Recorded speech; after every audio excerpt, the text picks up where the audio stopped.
Muy buenos días, gracias por acompañarnos hoy primer día de la semana en esta lección acerca de la vida de Cristo, un tema que hemos estado abarcando ya hace un par de meses.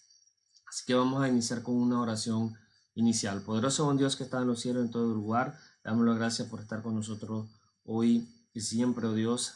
Queremos pedir que usted nos bendiga durante el transcurso de esta lección, que sea beneficio espiritual en nuestro crecimiento. Gracias también por enviar a su Hijo a morir por nosotros, oh Dios, y bendiga a todas las personas que están en los diversos lugares en el mundo adorándote, oh Dios. Gracias por todo, en el poderoso nombre de Cristo Jesús pedimos todas estas cosas. Amén.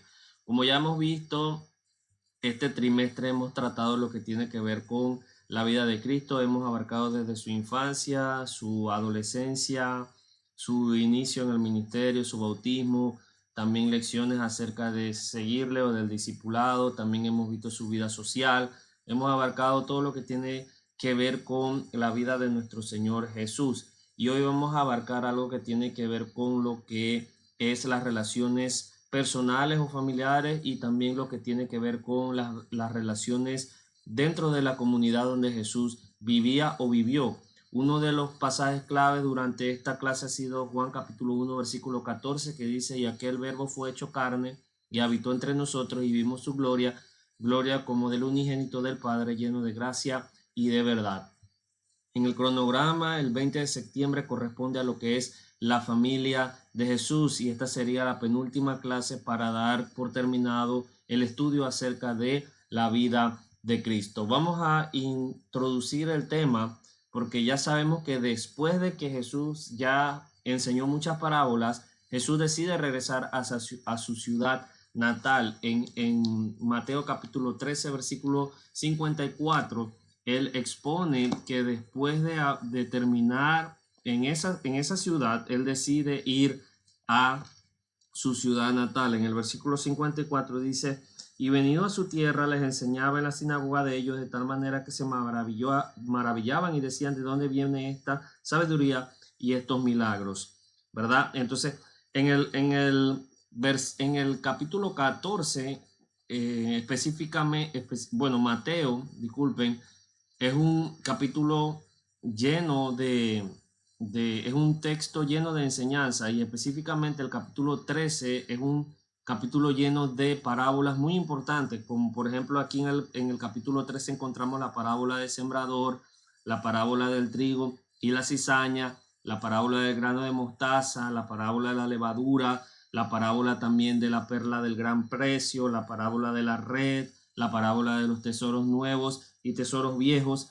Y encontramos muchas parábolas que tienen que ver acerca con el reino, lo que es la iglesia, y también acerca de lo que es la predicación del evangelio, y también acerca del juicio, que tiene que ver con la parábola del trigo y la cizaña y la levadura, también la parábola del tesoro escondido. Entonces Mateo capítulo 13 es un capítulo que tiene muchas enseñanzas acerca de las parábolas de Jesús. Ahora, nosotros sabemos que la ciudad de Jesús era Nazaret. Mateo capítulo 4 versículo 13 nos dice que esa era su ciudad natal. Dice: y dejando a Nazaret, vino y habitó en Capernaum, ciudad marítima en la región de Zabulón y Neftalí. Entonces, ese fue el lugar donde Jesús vivía, que era Nazaret. Sin embargo, el lugar de su residencia fue Capernaum. Él se mudó de Nazaret a Capernaum. Él pasó su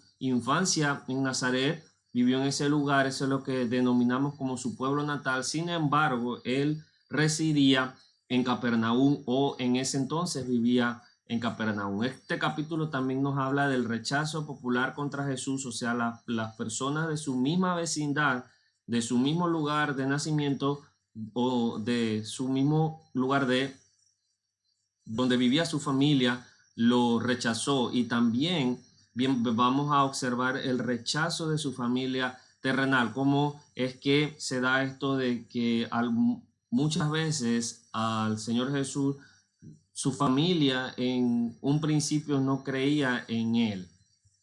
Entonces vamos a abarcar Mateo capítulo 13, versículos 53 al 56. Dice: y sucedió que cuando Jesús terminó esto, terminó estas parábolas, se fue de allí, hablando en ese entonces que estaba en Galilea. Y llegando a su pueblo le enseñaba en su sinagoga de tal manera que se maravillaban y decían: ¿dónde obtuvo esta sabiduría, esta sabiduría y estos poderes milagrosos? ¿No es este el hijo del carpintero? ¿No se llama su madre María y sus hermanos Jacobo, José, Simón y Judas? ¿No están todos sus hermanos con nosotros? ¿Dónde pues obtuvo todas estas cosas? Primero que todo vamos a observar que en Mateo capítulo 13, específicamente en el versículo 54, hay una palabra clave que dice: y venido a su tierra les enseñaba en la sinagoga de ellos, le enseñaba en la sinagoga de Nazaret. Y dice: de tal manera que se maravillaban. Ellos, lo primero que ocurrió con los familiares de Jesús y también con los que vivían en el pueblo de Jesús, en el pueblo natal de Jesús, es que se maravillaban. Dice la frase: cuando terminó Jesús estas parábolas y se fue de allí, indica una transición entre los acontecimientos de Mateo capítulo 12, Mateo capítulo 13 y Mateo capítulo 14, poniéndole fin a las secciones de enseñanza. Secciones como Mateo capítulo 7, versículo 28 al 29, Mateo capítulo 11, Mateo capítulo 13, versículo 53, Mateo capítulo 19, versículo 1 y Mateo capítulo 26, versículo 1, que son otras secciones de enseñanza. Ahora, en esta sección de Mateo capítulo 13, ya él empieza a existir una transición entre Mateo 12 y 14.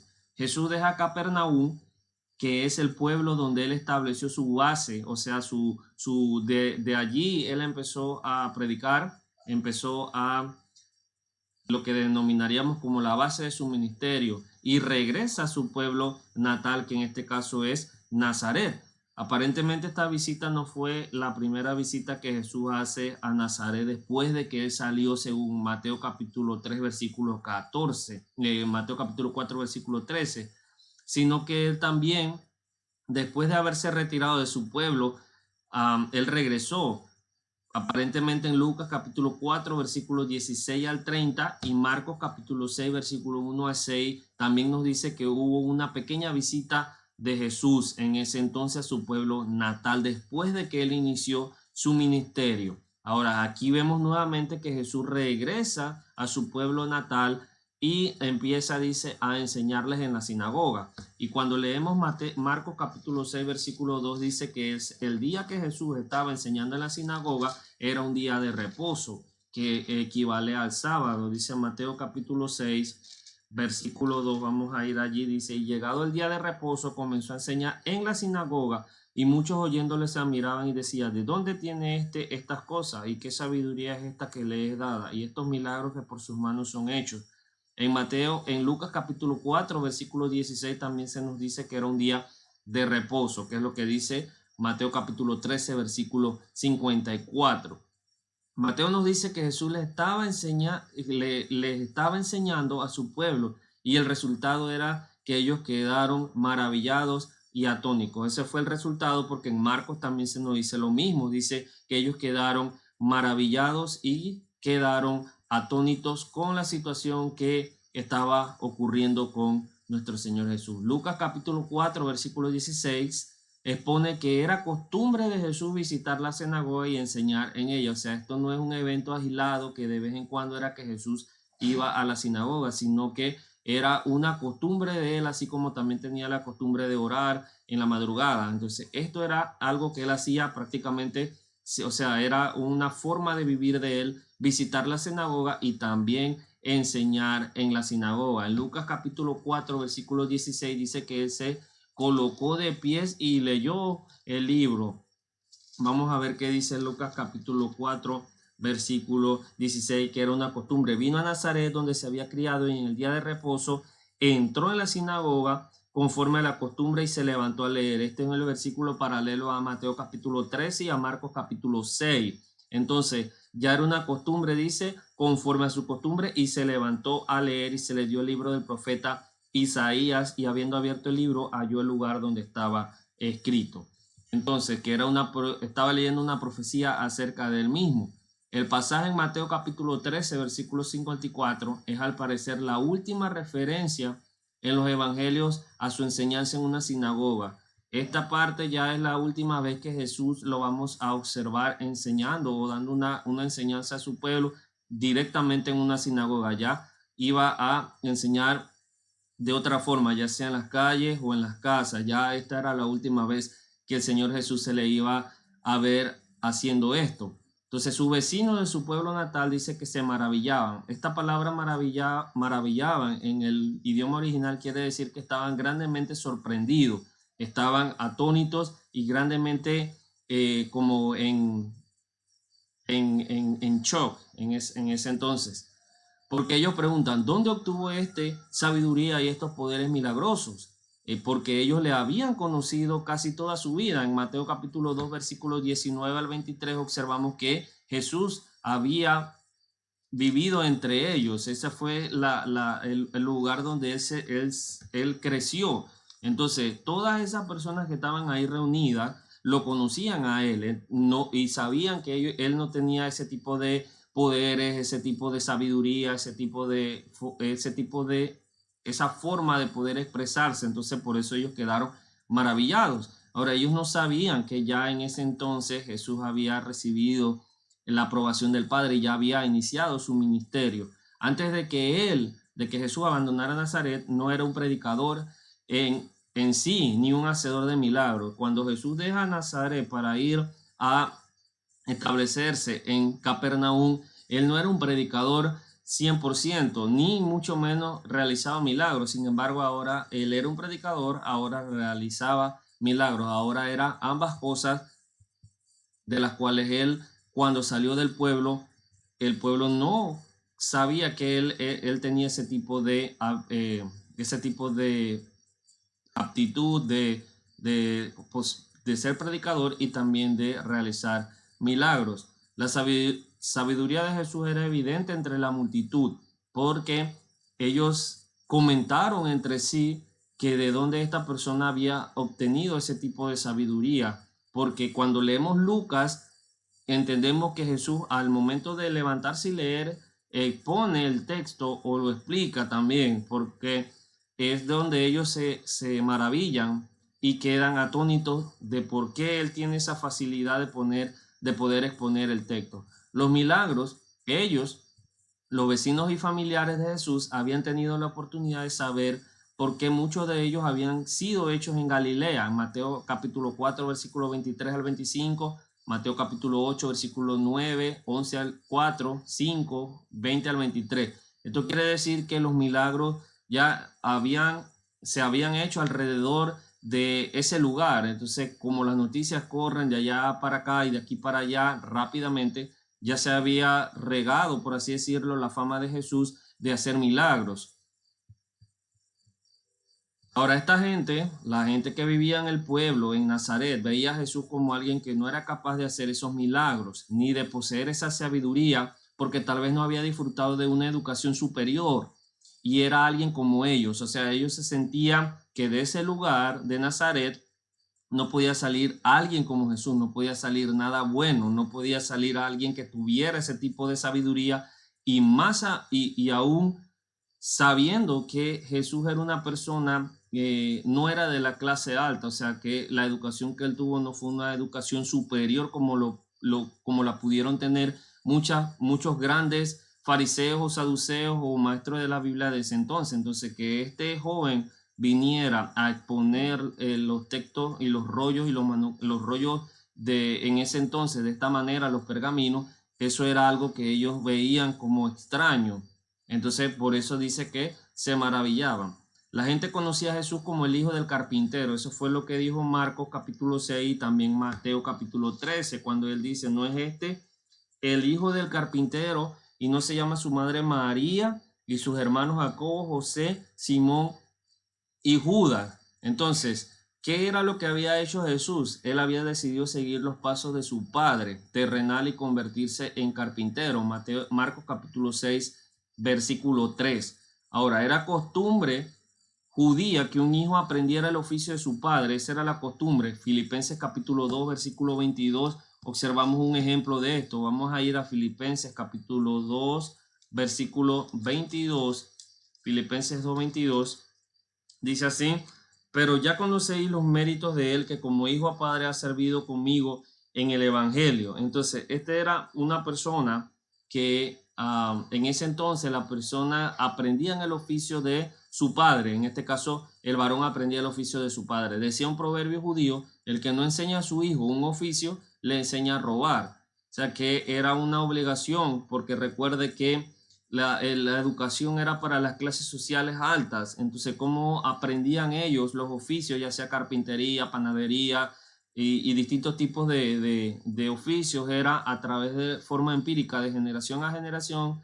Ellos pasaban su conocimiento. No había un conocimiento tan formal como lo tenían los hijos de las clases sociales altas. Entonces, el papá le enseñaba lo que él sabía hacer. En este caso dice que era la carpintería. Ahora, algo que hay que rescatar acerca de la palabra carpintero es que en el griego esa palabra es tectón, que ha sido interpretada tradicionalmente. Nosotros la interpretamos como carpintero. Sin embargo, podía referirse a un albañil o a un constructor en general. Esto quiere decir que Jesús pudo haber, esa frase de tectón se pudo referir a él como un albañil o como un constructor.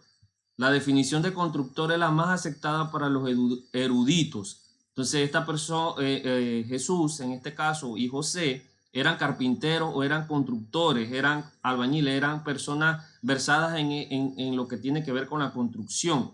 ¿Por qué en ese entonces se daba que Herodes el Grande estaba construyendo lo que tenía que ver con una ciudad? Estaba remodelando la ciudad, y pudo ser también que Jesús y José viajaban muchas veces, viajaron a ese lugar donde estaban construyendo la ciudad para ofrecer sus servicios como profesionales. Entonces, la definición más acertada en cuanto a los eruditos es la palabra constructor, pero nosotros a través de la historia aceptamos que Jesús es un carpintero. Entonces, esta palabra tectón puede referirse a a, muchas distintas profesiones. En este caso puede ser lo que nosotros conocemos ahora como un albañil, un maestro de obra, un constructor en general.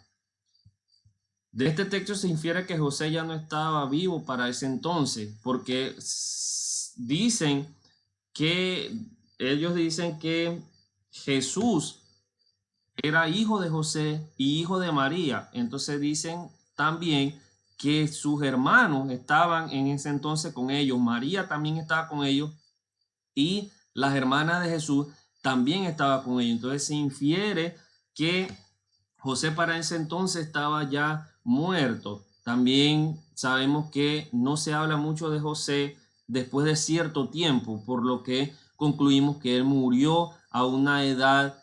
No sabemos qué edad tenía Jesús cuando José murió. Ahora, la comunidad reconocía también a María. A María, la comunidad, a pesar de que se dio el hecho de que el papá de Jesús no era José en el caso de haber sido concebido, no fue directamente por José, pero la comunidad reconocía a María también como la madre de Jesús, y a sus hermanos Jacobo, José, Simón y Judas. En Mateo capítulo 12, versículo 46, también vemos una situación donde llegan los hermanos. Dice así: mientras él aún hablaba, o sea, Jesús, a la gente, aquí su madre y sus hermanos estaban afuera y le querían hablar. Esto estamos hablando de su madre física de sangre y sus hermanos también de sangre. Esa frase es para decir que ellos sabían todo acerca de dónde provenía Jesús. La frase que quiere decir, no es María la madre de Jesús, también está Jacobo, José, Simón y Judas. Ellos tratan de decir, los del pueblo natal de Jesús, que ellos sabían todo acerca de Jesús, de dónde provenía Jesús, su ascendencia, conocían a sus parientes y conocían a sus vecinos. Entonces, aquí en este punto, aunque José era descendiente de David, de la tribu de Judá, y descendiente de David, de la rama de Isaí, a ellos no les interesaba eso, y en este caso como que lo trataban con un desprecio, a pesar de que Jesús tenía un linaje real. Entonces utilizan la expresión de dónde ha obtenido semejante sabiduría y semejante poder este individuo que ha estado con nosotros toda su vida. Este individuo que es un carpintero, o sea, es alguien que no tiene una preparación. ¿De dónde ha obtenido ahora este tipo de inteligencia, este tipo de sabiduría, esta forma de hablar de ahora? Esta parte de la escritura también nos da una prueba de la humanidad real de Jesús. ¿Por qué? Porque prueba que durante 30 años sus vecinos y conciudadanos no descubrieron nada en él que fuera diferente a otros hombres. Esto quiere decir que esto prueba lo que es la humanidad de Jesús, que él era 100% humano, porque ellos nunca se refirieron a Jesús como alguien que hacía milagros, como alguien que fuera algo sobrenatural, como alguien que fuera relativamente importante, sino que era alguien simplemente del vulgo, dirían ellos, alguien simplemente como nosotros, ni siquiera tiene la habilidad de poder conversar, ¿verdad? Hasta el punto donde ellos lo conocían. Entonces ahora cuando ya Jesús inició su ministerio, cuando ya Jesús ha pasado cierto tiempo, entonces se da esto de que ellos dicen, ¿de dónde ha obtenido su poder y sabiduría? Porque ellos nada más lo habían observado o habían tratado con él cierto tiempo y después ya Jesús se fue de allí. Entonces había, por decirlo así, cambiado. Ahora, dice el texto, ¿no están todas sus hermanas con nosotros? Versículo 56. Esta pregunta indica que Jesús tuvo al menos 2 hermanas y el adjetivo todas sugiere que tal vez eran más. Tenía 4 hermanos y al decir no están todas sus hermanas con nosotros, sugiere que por lo menos tenía 2 hermanas. A las hermanas de Jesús se le menciona únicamente en este versículo y en Marcos 6:3, y tampoco se dan sus nombres. No sabemos los nombres de las hermanas de Jesús, no sabemos con quién estaban casadas, no sabemos nada acerca de ellas, solamente sabemos que Jesús tenía hermanas. Al decir todas están con nosotros, esta frase dice todas están con nosotros en Mateo capítulo 13, cuando él dice el versículo 56, no están todas sus hermanas con nosotros, o sea, con las personas que habitaban dentro de Nazaret. Al decir esto, los eruditos dicen que tal vez las hermanas de Jesús se habían casado con hombres de la localidad, o sea, con personas que vivían en Nazaret y habían quedado en el mismo lugar y se habían quedado en el mismo lugar de crianza, a diferencia de Jesús que había ido a otro lugar, en este caso a Capernaum. Otra posible situación es que después de la muerte de José, María, Jesús y sus demás hermanos se habían trasladado a Capernaum. Recuerde que Jesús es el primogénito, o sea que Jesús era el hermano mayor. En este caso, cuando José muere, Jesús se traslada y María, que es la madre y depende de Jesús, y los otros hermanos también dependen de Jesús, del trabajo que él hacía, entonces se tienen que mudar con él. Y las hermanas es una posible respuesta. Se habían quedado en Nazaret porque tal vez ya estaban casadas para ese entonces. Dice Mateo 13, versículo 57, y se escandalizaban a causa de él, pero Jesús les dijo, no hay profeta sin honra, sino en su propia tierra y en su casa. Se escandalizaban. Vamos a analizar esta palabra. La palabra escandalizar quiere decir que se sintieron ofendidos por la actitud y por el comportamiento de Jesús. Esto fue lo que estas personas sintieron cuando Jesús empezó a exponer el texto, cuando empezó a hablar entre ellos, cuando empezó a expresarse dentro de la comunidad. Dice que se escandalizaron, se enojaron. El Hijo de Dios los ofendió. Eso es lo que significa la palabra escandalizar. Se sintieron ofendidos. El correcto actuar de Jesús, o sea, la forma correcta, la forma justa, la forma de realizar la voluntad de Dios, les inducía a pecar a ellos, a los que vivían en Nazaret. O sea, no queremos que Jesús esté aquí porque nos da esa sensación de que queremos, como una envidia, como un deseo malo, y se escandalizaban. Simplemente los inducía a pecar, los ofendía.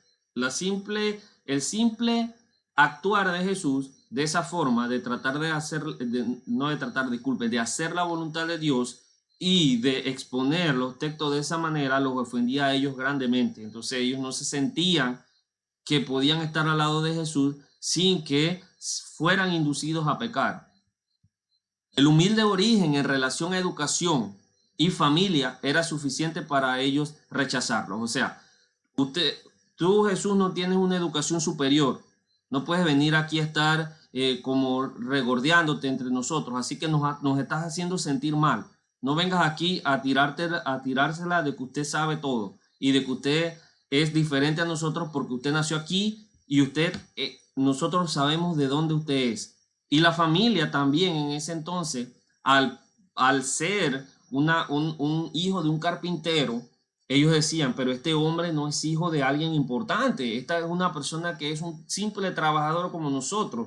Sin embargo, Jesús, recordemos como lo dije anteriormente, él poseía una ascendencia real, en este caso venía de la tribu de Judá y era descendiente de David. Entonces, estos individuos, los judíos, ellos no les interesaba si tú eras o no eras de la tribu, a no ser que tú fueras alguien importantísimo, entonces sí te tomaban en cuenta. En el caso de que si ciertas personas eran descendientes de David, pero tenían diversos estratos sociales, entonces ellos nada más consideraban a los descendientes de David que eran de estratos sociales altos y los que eran de estratos sociales bajos, en este caso pobres o de clase media, los denigraban como estaban haciendo en este caso con Jesús. Al pueblo de Nazaret se les hizo imposible de creer que Dios podía levantar a un profeta entre ellos. Disculpen que la palabra Dios está en minúscula. En Juan capítulo 1, versículo 46, vamos a ir a Juan capítulo 1, versículo 46, que dice de la siguiente manera. Entonces ellos se sentían como cuando dijeron algo bueno puede salir de Nazaret, cuando dice el apóstol, el discípulo de Jesús, algo bueno puede salir de Nazaret. Juan capítulo 1, versículo 46 dice, Natanael le dijo, ¿de Nazaret puede de salir algo de bueno? Le dijo Felipe, ven y ve. Entonces no se consideraba que algo bueno saliera de Nazaret, un predicador, una persona con importancia y mucho menos del calibre del Mesías. Así que ellos decían, esta persona no cumple esos requisitos, esta persona simplemente no puede salir alguien de este tipo de calibre o de importancia puede salir de Nazaret. Las enseñanzas de Jesús desafiaron muchas de las creencias y costumbres de su vecino. Vamos a ir a Lucas capítulo 4, versículo 23. Observe qué dice Lucas capítulo 4, versículo 23 con relación a las creencias y las doctrinas de las personas que vivían en ese entonces. Dice, y le dijo, sin duda me diréis este refrán, médico, cúrate a ti mismo de tantas cosas que hemos oído que se han hecho en Capernaum, haz también aquí en tu tierra. Y añadió, de cierto os digo que ningún profeta es acepto en su propia tierra, y en verdad os digo que muchas viudas había en Israel en los días de Elías, cuando el cielo fue cerrado por 3 años y 6 meses, y hubo una gran hambre en toda la tierra. Pero a ninguna de ellas fue enviado Elías, sino una mujer viuda en Sarepta de Sidón. Y muchos leprosos había en Israel en tiempo del profeta Eliseo, pero ninguno de ellos fue limpiado, sino Naamán el sirio. Entonces, al oír estas cosas, todos los de la sinagoga se llenaron de ira, porque sabían que estaba hablando acerca de, bueno, si ustedes no me quieren aceptar aquí, que son de mi propio pueblo, me voy a ir a otro lugar donde realmente me aprecien y me acepten. Esta actitud de los conciudadanos, o sea, de que se escandalizaban, hizo que Jesús se expresara de la siguiente manera: no hay profeta sin honra, sino en su propia tierra y en casa. Esto ha también sido la raíz de muchos refranes, o sea, nadie es profeta en su propia tierra. Y pareciera que Jesús dijera que un profeta es respetado en su pueblo y casa, pero eso no fue lo que dijo. Eso no fue lo que dio a entender Jesús con esa expresión, no hay profeta sin honra, sino que él dijo, a donde quiera que un profeta vaya, tienen honra, pero menos en su pueblo y en su familia. O sea que los profetas en ese entonces no tenían, todo el mundo los respetaba, pero las personas de su propio pueblo, donde ellos habían nacido, de donde ellos se habían criado, su familia no los respetaba, no los consideraba como personas importantes. Ahora, es también importante destacar que el mismo Jesús reconoce que ni su familia creía en él al principio de su ministerio. En Juan capítulo 7, versículo 5 podemos observar un ejemplo de esto. Juan capítulo 7, versículo 5, que dice de la siguiente manera. Dice así, porque ni aun sus hermanos creían en él. Dice el versículo 4, porque ninguno que procura darse a conocer hace algo en secreto. Si estas cosas haces, manifiéstate al mundo, le dicen los hermanos. Sal de aquí y vete a Judea en el versículo 3, para que también tus discípulos vean las obras que hace. Sal de aquí de entre nosotros, dice el 5, porque ni aun sus hermanos creían en él. En el versículo 6 dice, entonces Jesús le dijo, mi tiempo aún no ha llegado, mas vuestro tiempo siempre está presto, o sea, siempre está presto. No puede el mundo aborreceros a vosotros, mas a mí me aborrece, porque yo testifico de él que sus obras son malas. Sin embargo, a pesar de que los hermanos de Jesús aquí en Juan capítulo 7, versículo 5 no creían en él, su incredulidad fue cambiada por fe. Cuando vemos en Hechos capítulo 1, versículo 14, que estaban en el aposento alto, dice que estaba María y los hermanos de Jesús. Y también observamos que Santiago dice que es hermano de Jesús. Entonces, personas que al principio no creían, pero después ellos creyeron en el Hijo del Hombre. Este pasaje en Mateo capítulo 13, versículo 56, no hay profeta sin honra, nos dice que Jesús fue un profeta de Dios, porque él mismo está diciendo que él fue un profeta de Dios, con el derecho de ser nombrado como tal. Daniel capítulo 18, versículo 15, Mateo 21, 11, Lucas 24, 19, Hechos 3, 22. Vamos a ir a Hechos capítulo 3, versículo 22, que dice de la siguiente manera, dice, porque Moisés dijo a los padres, el Señor vuestro Dios os levantará profeta de entre vuestros hermanos como a mí, a él lo oiréis en todas las cosas que os hable. Este texto se está refiriendo a Jesús. Y también en Hechos capítulo 7, versículo 37, o sea que en este pasaje dice, yo soy un profeta y como me tienen que tratar como tal. Incredulidad. ¿Cuál fue el resultado? O el total rechazo de Nazaret trajo como resultado que Jesús no hiciera muchos milagros en su tierra. Ahora, la gente no venía a él en multitudes como en otros lugares para ser sanado. Existían otros lugares donde Jesús visitó y visitaba que las multitudes corrían. La voz, lo que hacía Jesús se regaba dentro de la comunidad, pero no así aquí en su pueblo natal. Así que los incrédulos no recibieron sanidad. La frase muchos milagros indica que Jesús hizo algunos, por lo que no es necesario irse al extremo y decir que nadie creyó o fue sanado. Marcos capítulo 6, versículo 5. Vamos a ir a Marcos capítulo 6, versículo 5 y vamos a observar que Marcos sí dice que algunas personas dentro de la comunidad fueron sanadas por Jesús. Dice, y no pudo hacer ningún milagro salvo que sanó, dice, y no pudo hacer allí ningún milagro, salvo que sanó a unos pocos enfermos, poniendo sobre ellos las manos, y estaba asombrado de la incredulidad de ellos, y recorría las aldeas de alrededor enseñando. Aún así, a pesar de que esta comunidad en Nazaret lo rechazaba, Jesús siguió predicando por cierto tiempo. Entonces esto nos da a entender que a pesar de que muchas personas rechazan a Jesús, él continúa hasta cierto tiempo. Ya después vamos a ver que él se retira. Entonces, Lucas capítulo 4, versículo 16 al 30 también se nos dice acerca de la incredulidad. Ahora, este texto también nos enseña que Jesús no puede hacer todo. O sea, se necesita de disposición y se necesita del querer. Jesús, en este caso, trató de ayudar a las personas en Nazaret, trató de hacer milagros, realizó algunas sanaciones, siguió predicando y enseñando, pero estas personas no quisieron creer en Jesús, no quisieron en este caso hacerle caso a lo que el Hijo de Dios estaba predicando. Los que creyeron en Jesús se le acercaron y recibieron sanidad. Observe cómo las personas buscaron a Jesús. Si sabemos que estamos en peligro, en este caso en nuestra alma, debemos entonces acercarnos a Jesús y recibiremos sanidad. Porque dice Marcos 16, 16, el que creyere y fuere bautizado será salvo. Entonces necesito yo realizar algo, necesito buscar, necesito tener disposición. necesito el querer hacer. No es que Jesús va a hacer todo, no es que Dios me va a poner algo en el corazón para que yo me mueva y pueda aceptar a Cristo y pueda hacer todo. Entonces eso quiere decir que Dios está haciendo todo el trabajo. No está dando paso a lo que es el libre albedrío, a tomar tu propia decisión. Bueno, yo quiero creer o no quiero creer. El problema no fue Jesús, sino la disposición de las personas. Ese fue el gran problema. O sea, cómo esas personas en su pueblo natal no estaban dispuestas a escucharlo a él. No estaban dispuestos a darle la oportunidad como predicador y como profeta de Dios. Y no le dieron la oportunidad, salvo algunos. Vamos a concluir, a ver lo que aprendimos hoy en la lección. Pregunta, ¿alguna vez nos hemos escandalizado de Cristo?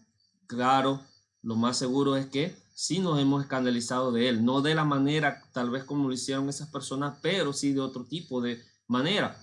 Los de la ciudad de Nazaret se escandalizaron de Él, se escandalizaron por la forma como Jesús actuaba. ¿Alguna vez usted ha sentido que se han escandalizado porque usted ha actuado justamente o ha actuado de una manera distinta a la que actúan las personas? Las personas se escandalizan por eso, porque usted es diferente. ¿Cómo nos escandalizamos de Cristo hoy en día? Es una pregunta. Observe cómo pasó con Jesús. A Jesús le preocupaba más lo espiritual que lo terrenal. Entonces, ¿dónde ponemos lo más importante? ¿Qué es lo que más importancia le damos nosotros? ¿A las cosas terrenales o a las cosas espirituales? Por eso se escandalizaban de Jesús, porque él, en lugar de darle relevancia a lo terrenal, bueno, usted de dónde estudió, de dónde eres, ¿verdad? Porque empezaron a hacerle lo que es la discriminación de clases sociales. A él le preocupaba más lo espiritual que si él era pobre o no era pobre, o si él había ido a estudiar a recibir una educación superior o no. Cristo exaltó las cosas ordinarias de la vida. ¿Qué quiere decir esto? Que él usó lo débil y lo necio para avergonzar al mundo, porque él dice, bueno, yo soy de Nazaret, y como dijo Felipe, ¿qué puede venir de bueno de Nazaret? Bueno, aquí estoy yo, que soy el Salvador del mundo. Yo vine de Nazaret, de un lugar humilde, de un lugar tal vez débil, de un lugar necio, salió el Salvador del mundo. Como dice Primera de Corintios capítulo 1, versículo 27, dice, sino que lo necio del mundo escogió Dios para avergonzar a los sabios, y lo débil del mundo escogió Dios para avergonzar a los fuertes. Pablo temía que algunos se relajaran por la sencillez que hay en Cristo, 2 Corintios capítulo 1, capítulo 11, versículo 3. Esto quiere decir que no hacemos rituales, no hacemos cosas exuberantes para entrar al cuerpo de Cristo. Solamente necesitamos creer en Cristo, obedecerle, arrepentirnos, bautizarnos y ser fiel hasta la muerte para estar en el cuerpo de Cristo. Eso fue lo que Pablo dice, la sencillez que hay en el Evangelio. Cristo contradijo algunas de las tradiciones y creencias más importantes de sus días. ¿Usted quiere que se escandalicen de usted? Entonces usted colóquele más preocupación a lo espiritual antes que lo terrenal, exalte las cosas ordinarias de la vida, o sea, póngale más atención a las cosas regulares, no a las cosas exuberantes. Contradiga algunas de las tradiciones y creencias más importantes de su día y observen cómo se escandalizan de usted. Si los judíos hubieran estado de acuerdo con la enseñanza de Jesús, jamás hubieran rechazado su mensaje, jamás lo hubieran tampoco enviado a morir a la cruz. Pero como ellos estaban en contra de lo que predicaba Jesús, entonces procuraban matarle siempre, porque Jesús vino a juzgarlo y a decirle que lo que estaban mal en cuanto a tradiciones y cuanto a errores religiosos. Jesús siempre condenó sus malas prácticas y el error religioso. Mateo capítulo 6, versículo 2, versículo 5, versículo 16, Mateo 15, 3 al 11. Entonces, hermano, como dijo Jesús, no hay profeta en su propia tierra. Esto quiere decir que en ocasiones el cristiano va a recibir un rechazo de sus vecinos, un rechazo del lugar donde él vive, un rechazo incluso de su familia, un rechazo de sus amigos, un rechazo de las personas con las que les trabaja o va al colegio, a la universidad. Pero no debe sentirse mal, porque lo mismo que le pasó a usted, le pasó a Jesús. Por eso Hebreos capítulo 4 dice que no tenemos un sumo sacerdote que no pueda compadecerse de nuestras debilidades, sino que fue tentado en todo como nosotros, pero sin pecado. Entonces, de la misma forma que Jesús fue despreciado, incluso por los lugareños donde él residió, por las personas que lo conocían a él, incluso por su familia, usted también, un cristiano también puede vivir lo que vivió Jesús en ese entonces. Espero que la clase haya sido de edificación tanto para usted como para mí, y que Dios le bendiga, y lo esperamos a las 10:30 con el servicio de adoración. Que Dios le bendiga y nos vemos la próxima semana. Este es el día de encontrar la paz, no tardes más, ven al Salvador. Este es el día